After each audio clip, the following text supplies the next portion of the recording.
La grande interview ce soir, c'est avec une invitée inspirante. Si certains entrepreneurs n'ont pour leitmotiv que de générer des profits, à contrario, il y a ceux qui ont décidé d'impacter positivement leur société. Ils innovent, ils créent, ils apportent, ils trouvent des solutions aux problèmes sociaux au sein de leur communauté. Mariam Kongou, une véritable actrice du changement avec une vision claire de ce que peut être l'entrepreneuriat social. Elle œuvre au quotidien pour transformer les défis en opportunités au profit des siens. Elle est à la manœuvre de l'association L'émotion solidaire et de l'ONG Angélus, des structures associatives que je vous invite à découvrir avec nous dans ce numéro de la grande interview. Bonsoir. Bonsoir Mariam. Bonsoir. Merci d'être avec nous ce soir. Mais écoutez, merci à vous de me recevoir. C'est un honneur pour moi. Alors, l'entrepreneuriat, oui, on connaît, mais vous avez décidé d'être dans l'entrepreneuriat social. Est-ce qu'on peut comprendre pourquoi? Quel a été le déclic pour vous dire, bah tiens, moi, je préfère m'orienter vers l'entrepreneuriat social? Bah écoutez, c'est une longue histoire, puisque moi j'ai un parcours de plus de 20 ans dans les politiques sociales. Au-delà de ça, je crois que c'est aussi lié à l'histoire de ma famille, de mes Mhm. parents. J'avais besoin, lorsque je me suis engagée dans tous les métiers du travail social, de rendre hommage à l'immigration de mes parents et de raconter en fait le Congo à travers mes parents en France, à Paris plus particulièrement. Donc j'ai été assistante de service social pendant plusieurs années. J'ai travaillé en tant que chargée de prévention santé où j'ai accompagné des publics migrants sur la question du VIH. J'ai travaillé très longtemps aussi sur la question des violences faites aux femmes, la prévention également de tout ce qui est, tout à l'heure je disais maladies sexuellement transmissibles, vie affective et sociale. Et puis j'ai piloté une équipe de travailleurs sociaux et de développement local pour le bien-être en fait des quartiers sur Paris. Et puis je me suis rappelé que en fait je suis d'origine congolaise et qu'il était Mhm. important pour moi de revenir aux sources et de contribuer au développement socio-économique de mon pays. Mhm. Donc voilà pourquoi j'ai créé l'émotion solidaire. L'émotion solidaire, c'est l'histoire pas de Mariam qui a créé cette association, pardon, mais c'est l'histoire d'hommes et de femmes que j'ai accompagnés dans leur parcours de vie. C'est pas facile de se raconter, c'est pas facile de raconter ses problèmes. Mais je crois que ces personnes m'ont fait confiance et aujourd'hui je leur dois. Et je dois aussi au Congo, puisque je suis née au Congo, même si j'ai quitté le Congo très jeune. C'est le Congo aussi qui a construit mes parents. C'est le Congo qui a participé aussi à ce que j'ai cette histoire. Et pour moi, c'était important d'ancrer l'association ici. Mhm. Donc, Alors, avant de parler de l'association proprement dit, comment vous définiriez l'entrepreneuriat social? En quoi est-ce qu'il est différent de l'entrepreneuriat tel qu'on connaît? l'entrepreneuriat social, pour moi, c'est toute une passion. Déjà, entreprendre, lorsque je parle d'entreprendre, je dis on entre et on prend. Chaque individu dans la société entreprend quelque chose. Même la femme de ménage, elle entreprend. Si elle met pas en place certains gestes, certaines choses, la salle serait pas propre, les choses, on pourrait pas bien vivre. Donc, elle va mettre en place des choses qui vont lui permettre de pouvoir l'idée, manager. Entreprendre, c'est pouvoir accompagner un projet, une action quelque part. L'entrepreneuriat social a cette spécificité que le gain qu'on gagne, il est redistribué à l'ensemble de la communauté. Et puis l'impact qu'on a, c'est pour le bien-être de tous et de toutes. Je dis pas que les autres entrepreneurs ne sont pas dans une logique de bien-être pour l'ensemble de la société, mais là, c'est vrai que sur la question du profit et du bien-être, on s'inscrit vraiment sur un modèle socio-économique où il y a vraiment une répartition des richesses. Alors, pouvez-vous nous parler de votre association d'une manière un peu brève, aussi de l'ONG Angélus? Alors, l'association L'émotion solidaire, donc elle est née il y a un peu plus d'un an sur Paris et puis on a installé le siège social ici au Congo. Elle a vocation à accompagner les projets à impact social et ou environnemental. Donc toute personne qui a vocation à avoir un projet qui fait du bien à sa communauté, que ce soit dans le domaine de la santé, dans le domaine de l'environnement, dans le domaine du social, dans quel que soit le domaine, nous on l'accompagne à se structurer. Et puis la fondation Angélus, elle a pour vocation aussi à accompagner l'éducation, que ce soit la Fondation Angélus ou que ce soit l'association L'émotion solidaire, on a aussi le parti pris de répondre aux objectifs de développement durable, notamment ceux qui sont liés à l'éducation, Mhm. à l'égalité femmes-hommes et l'autonomie des jeunes filles, à la santé et à la lutte contre la pauvreté. Mhm. Voilà. Aujourd'hui, l'association le 19 octobre dernier, donc il y a quelques jours, vous avez organisé conjointement avec l'Association des femmes juristes du Congo une activité de sensibilisation. Est-ce que c'est important pour vous aussi de lutter contre ces maladies-là, outre le VIH qui est aussi ancré dans votre fondation?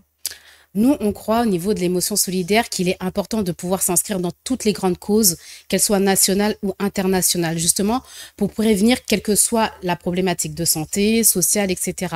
Et là, en l'occurrence, la question du cancer du sein était importante pour nous et elle est toujours parce qu'elle permet de sensibiliser dès le plus jeune âge les femmes à ce fléau aujourd'hui. Aujourd'hui, malheureusement, cancer du sein, c'est un fléau qui impacte trop de femmes et il n'y a pas assez de sensibilisation. Donc, c'était important pour nous de s'inscrire aux côtés de l'Association des femmes juristes du Congo pour avoir cette sensibilisation auprès de ces femmes-là. Alors justement, pour ceux qui ne sont peut-être pas encore abonnés à Téléka Média, vous avez raté de suivre ce reportage. Nous vous reproposons ce reportage réalisé par Thérèse Nestine le 19 octobre dernier à la Maison de la Femme et de la Jeune Fille. Suivez. Des femmes avec des rubans roses, symbole de la lutte contre le cancer du sein. À l'occasion d'Octobre Rose, mois de la sensibilisation au cancer du sein, l'association L'émotion solidaire, la fondation Angélus et l'association des femmes juristes du Congo ont organisé conjointement une séance d'échange et de sensibilisation dédiée à la santé de la femme, surtout de la jeune femme. Il était important de nous inscrire dans cette dynamique d'Octobre Rose parce que nous savons que certaines maladies ne sont pas suffisamment connues du public et il était important d'informer notamment ce public cible que sont les femmes de cette maladie qui est une maladie qui devient de plus en plus courante chez les femmes. Il était donc important de rassembler un public de femmes et de femmes jeunes pour qu'elles soient informées de cette maladie et qu'elles puissent avoir les bons gestes au bon moment. Contribuer au projet Impact Social pour permettre à toutes les populations et prioritairement les femmes, parce qu'on sait que c'est des populations vulnérables, de pouvoir s'épanouir, de pouvoir prendre soin d'elles, de pouvoir prendre soin de leur santé. Et on sait que c'est aussi des indicateurs qui permettent à la société, à une société, à un pays de pouvoir se porter bien. Les participantes ont eu l'opportunité d'écouter des interventions d'experts en santé qui ont partagé des conseils pratiques sur l'auto-examen et l'importance des contrôles réguliers. Elles ont également fait la démonstration des gestes qui leur ont été apprises. Je lève cette de droite, j'élimine ces deux doigts-là, donc il va m'en rester que 3. Et ensuite, je palpe au niveau du sein. Et ensuite, je monte au niveau des aisselles. Et au cas où je repère une boule, ça veut dire que c'est anormal. Donc à partir de ce moment-là, je devrais peut-être aller. Mienan Sako Miss Borja, princesse, est sortie de là avec plusieurs connaissances. Ce que j'ai retenu, c'est que Octobre Rose a commencé aux USA en 1985 et Octobre Rose dure tout le mois d'octobre. C'est une sensibilisation pour le cancer du sein. Et du coup, à propos du cancer du sein, je vais vous dire que les mesures de prévention, c'est se palper les seins, appuyer les mamelons pour voir s'il y a du liquide qui sort. Et si ça sort, c'est que ce sont des signes alertants. Du coup, il faut aller se renseigner auprès d'un médecin. L'initiative de ces structures associatives s'inscrit dans un effort collectif pour la lutte contre cette maladie, en mettant en avant non seulement la sensibilisation, mais aussi la prévention et l'accès aux soins. Alors, nous venons là de suivre l'activité du 19 octobre dernier. Est-ce qu'il y a d'autres activités comme ça qui pourront être perpétuées? Alors, comme je disais tout à l'heure, avec l'association L'émotion solidaire, on a vraiment, notre intérêt, c'est de contribuer au niveau national et international aux grandes causes mondiales. Et notre but aussi, c'est de participer au développement socio-économique des territoires en accompagnant particulièrement l'épanouissement des femmes et des jeunes filles. Ça ne veut pas dire qu'on ne touche pas d'autres publics, mais voilà, on a cette sensibilité-là. Donc, le 25 novembre prochain, c'est la journée internationale de lutte contre les violences faites aux femmes. Aujourd'hui, malheureusement, encore, trop de femmes meurent sous les coups de leurs conjoints. Trop de femmes meurent dans le cadre des violences intrafamiliales. Et donc, c'est important de pouvoir raconter l'histoire de ces femmes-là. C'est important de pouvoir porter la voix de ces femmes-là. Et c'est important aujourd'hui qu'on puisse aussi nous inscrire et accompagner les associations ou les organisations de la société civile ou même les personnes en particulier qui ce jour-là vont se mobiliser parce que aujourd'hui, en plus au Congo, on sait qu'il y a beaucoup d'engagement de la part du gouvernement. C'est important aussi de savoir que le gouvernement soutient ces grandes causes-là et nous, en tant que personnes de la société civile, on doit aussi répondre à ces appels-là. C'est vrai, vous êtes très attaché à votre pays d'origine qui est le Congo, mais vous ne résidez pas à Brazzaville. Comment vous arrivez à identifier les besoins des communautés afin d'y répondre de manière plus efficiente? Alors, ma bonne nouvelle, je réside à Brazzaville maintenant. Ça fait très peu de temps, depuis le mois de juin dernier. De par mon parcours, j'ai pu avoir la chance de parcourir beaucoup de pays, pardon. J'ai eu la chance de collaborer avec différentes grandes institutions, donc ça m'a permis aussi d'avoir un regard un peu plus affiné et pas uniquement occidental. Aujourd'hui, l'émotion solidaire s'est préparée et on vous tenait également à remercier du coup l'ambassade du Congo à Paris qui nous a accompagnés, qui nous a soutenus, notamment à travers la conseillère de la diaspora, pour mieux appréhender les problématiques sociales ici au Congo. On a travaillé avec d'autres ONG, organisations, fondations ici sur place, également, notamment la Fondation Angélus, notamment d'autres associations. Il y en a tellement beaucoup, je suis désolée, je vais pas citer le nom de toutes ces assos, mais je tiens à les remercier parce qu'elles ont été disponibles, elles nous ont accueillis, elles nous ont permis de mieux comprendre également les enjeux et les difficultés qui sont rencontrées ici, les défis qu'on doit surmonter. Donc voilà, c'est un défi pour moi, c'est un défi pour l'émotion solidaire, mais je sais qu'on est inscrit dans l'écosystème et qu'on va y arriver ensemble. Alors à ce jour, quelles sont les activités que vous avez déjà eu à mener? Alors tout à l'heure, on parlait des associations qui nous ont accueillis, notamment l'association Eliora, qui a son orphelinat à Talangai, donc qui nous ont permis de pouvoir les accompagner, donc on les remercie également, à construire un projet socio-éducatif pour les pensionnaires qui sont pris en charge au sein de l'orphelinat. Parce que l'objectif, c'était pas de se dire, OK, on a une mise à l'abri, cette mise à l'abri, elle est importante pour les enfants de la rue, mais aussi c'est de travailler avec eux pour construire leur projet de vie, qui soient les adultes et les référents de demain pour le Congo. Alors, le problème de financement est souvent décrié par les entrepreneurs. C'est vrai que vous êtes entrepreneur social, c'est assez spécifique. Mais comment arrivez-vous à mobiliser les fonds qui vous permettent justement d'accompagner ces autres structures associatives? Alors, la réalité du terrain, c'est que effectivement, c'est compliqué. Il y a moins de financement pour accompagner les associations.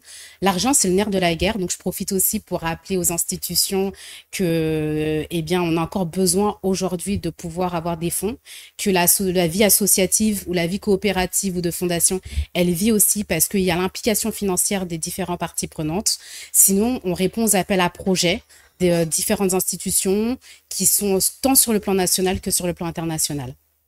Justement, en parlant de partenariat, est-ce que vous avez des partenaires, on va dire, figés, sinon connus avec qui vous travaillez? Oui, on travaille avec différents partenaires. Ici, je tiens à remercier notamment le ministère de la Promotion de la Femme qui nous a accueillis, qui nous a grandement ouvert les portes. Donc, je remercie Madame la ministre pour son engagement et son soutien à l'égard de l'association L'émotion solidaire. Également, l'ambassade de France qui, pareil, nous a ouvert les portes et nous soutient dans nos activités au quotidien. Et puis, encore d'autres associations. On a également l'Association des femmes juristes du Congo qui nous soutient. L'association également des femmes de la Chambre de commerce, également vraiment merci beaucoup à elle et notamment à Madame Flavie Lombo qui a vraiment un soutien pour nous, qui nous accompagne, qui est un mentor également ici au Congo-Brazzaville pour l'association. Alors, l'entrepreneur que vous êtes, comment vous arrivez à évaluer l'impact social des actions qui ont déjà été menées? Évaluer l'impact social aujourd'hui, c'est un peu tôt. Faudrait demander aux personnes qu'on a accompagnées. Voilà, on est en train de travailler dessus justement et on espère pouvoir présenter à l'ensemble de nos partenaires un rapport d'activité d'ici le 31 décembre 2024. S'agissant, après moi, de mon engagement d'un point de vue personnel, Je pense que c'est beaucoup de défis, ça demande beaucoup d'humilité, mais je sais qu'on va y arriver parce que c'est pas seul qu'on fait les choses, c'est ensemble. Et donc, moi, je remercie vraiment profondément l'ensemble des associations, des personnes en individuel, des jeunes pensionnaires, des jeunes orphelins, également Madame la ministre, Madame Flavie Lambeau, d'être là pour nous. En tout cas, pour moi, si je dois faire une évaluation, elle est positive. Alors, nous tendons vers la fin de l'année et certainement aussi vers la fin de cette émission. Quels sont les projets futurs ou encore les nouvelles initiatives que l'association prévoit de lancer en dehors justement de cette journée du 25 novembre? Donc, on a la journée du 1er décembre, journée internationale de lutte contre le VIH. On sait malheureusement que c'est encore un fléau ici dans notre pays et plus particulièrement dans le monde. L'objectif aussi, c'est de pouvoir créer des ponts parce que je suis issue aussi de la diaspora. Donc, c'est de se dire, OK, comment aussi les personnes de la diaspora peuvent être un lien et comment aussi les personnes ici au Congo sont une force aussi pour les personnes de la diaspora et qu'on puisse se soutenir. Donc, on a cette action-là qui permet de renforcer les liens. On va également avoir des actions autour de Noël puisque ça va être la fin de l'année. C'est des moments particuliers, c'est des temps festifs. On va aussi rassembler, créer des synergies. Et puis, pour l'année 2025, on va s'attacher aussi à accompagner les entreprises à développer et à déployer leur politique RSE de responsabilité sociétale de l'entreprise pour que aussi on puisse raconter que les entreprises, les startups au Congo ont un impact social, pas au niveau du pays, mais également au niveau international. Alors, il y a certainement un jeune ou encore un autre entrepreneur qui vous suit ce soir. Quel message pour ceux qui voudront réellement prendre le chemin de l'entrepreneuriat social? Ce que je dirais pour l'entrepreneuriat social, en tout cas, toutes les personnes qui souhaitent s'y engager, c'est humilité, patience et amour. Je crois que ces 3 ingrédients nous permettent de pouvoir déplacer les montagnes qui sont devant nous. De se dire que même si le défi est grand, même si on peut être fatigué, on va se dire, oh là là, est-ce qu'on va y arriver? C'est de se dire, si, on va y arriver. Parce qu'il y a ces ingrédients-là qui nous permettent d'y arriver et de ne pas hésiter à aller rencontrer les personnes. Je crois que c'est en allant rencontrer l'humanité des personnes telles qu'elles sont, sans jugement, sans critique, en accueillant ce qu'elles sont dans leur joie, dans leur douleur et dans leur peine, qu'on peut faire les choses. Parce qu'on est rassemblés, on se fédère, qu'on a vraiment aussi ce sentiment d'appartenir à une nation qui est notre pays, qu'on va réussir à relever les défis socio-économiques. Voilà. Alors, vous avez parlé de défis, les obstacles, ils n'en manquent pas. À part le financement, il y a certainement d'autres obstacles auxquels vous avez fait face très rapidement. Comment vous faites pour surmonter cela, pour encourager aussi ceux qui nous suivent? On met les pieds dans la gadoue. Voilà ce que je dirais. Des défis, oui, j'en ai beaucoup. Je dois m'habituer, m'adapter à un nouvel environnement de vie. Ça, c'est réel. Je vais pas le cacher, l'inventer. Donc, voilà, on va, malgré la pluie, malgré la boue, on y va et on franchit et on brave en fait voilà ces défis-là, malgré le fait des fois aussi, moi je parle vite, vous l'avez constaté, donc parfois c'est un peu compliqué, donc voilà, je m'assois, je prends le temps, on s'assoit, on prend le temps et puis de toutes les façons les choses se feront toujours, donc voilà. C'est la fin de notre entretien, hein. Vous avez certainement épinglé toutes les questions, mais s'il y a une évocation tardive, un dernier message à lancer? Alors, dernier message, c'est que n'hésitez pas à nous suivre sur la page de nos réseaux sociaux. On est sur Instagram, l'émotion solidaire. N'hésitez pas à prendre contact avec nous aussi parce que je crois que c'est ensemble qu'on fait les choses. C'est pas chacun dans son coin, voilà, etc. Que chacun mérite aussi d'avoir sa visibilité et qu'on va y arriver. Voilà. Des contacts directs pour vous, pour entrer en contact avec l'association? Alors, c'est sur la page Instagram, l'émotion solidaire. Et sinon, on a une adresse mail. C'est émotion solidaire tout en attaché en minuscule en singulier @gmail.com. Merci Mariam d'être passée. Je rappelle qu'elle est entrepreneur sociale aussi à la tête de l'association L'émotion solidaire. Nous avons fait le tour de l'entrepreneuriat social comme vous l'avez constaté, mais aussi le tour des différents projets en cours de réalisation, réalisés et qui seront dans un futur très proche aussi réalisés. Merci d'aimer ce contenu, merci de le partager et surtout de vous abonner si vous ne l'êtes pas encore. Au revoir et à la prochaine édition de la grande interview.